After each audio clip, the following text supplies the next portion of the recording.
Good morning. I'm Elaine Wilson from the Hunger Ministry team. Thank you for all the ways that you are involved with hunger here at Westminster, in our community, and around the world. We've all heard about the impacts of the pandemic on hunger in our communities.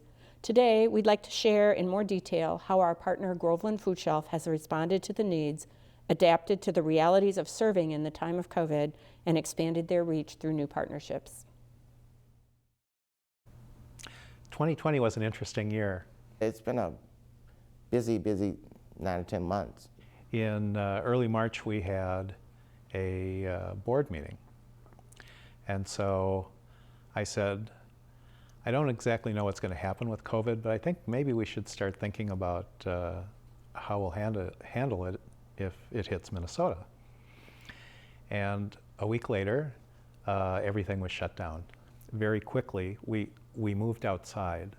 We stayed inside like 2 days, and we realized there was no way that we could keep anybody safe.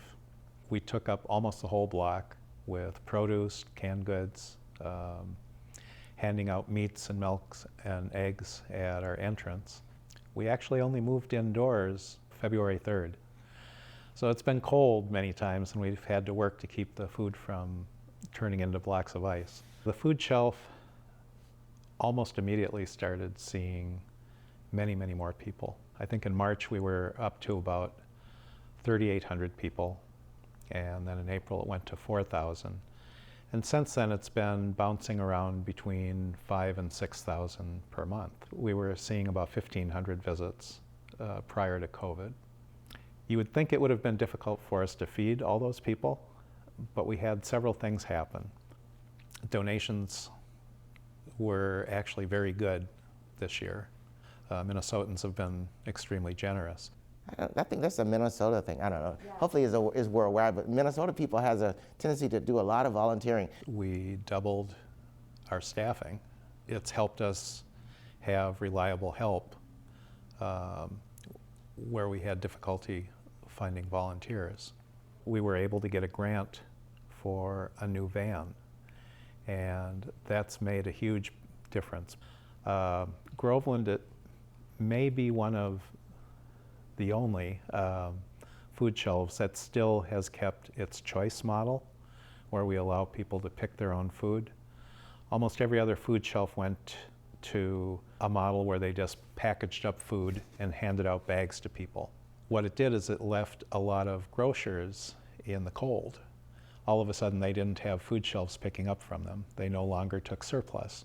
We try to take care of the whole family, even the dogs and cats. We have food for the dog and cat too. We really have a lot of places giving us food. Every ethnic group always would share their meals, share their food with us. You know, whether it was biryani or cabbage rolls, or the Ethiopian, their durawit injera, chicken and rice. So we have had food from every ethnic group that we serve. Someone has shared their food with us.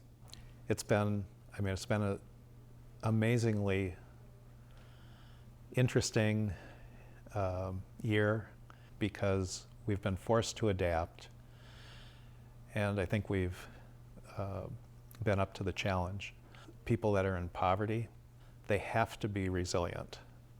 They usually are cut off from many of the things that we take for granted. Even with the COVID, they've shown their resilience again, and they've been able to adapt and change as circumstances have. Your generous donation to the Hunger Offering will support organizations responding to the significant and growing needs in our community, including the Division of Indian Work Horizons Unlimited Food Shelf, the Liberty Church Summer Meals Program, and Open Arms. Thank you.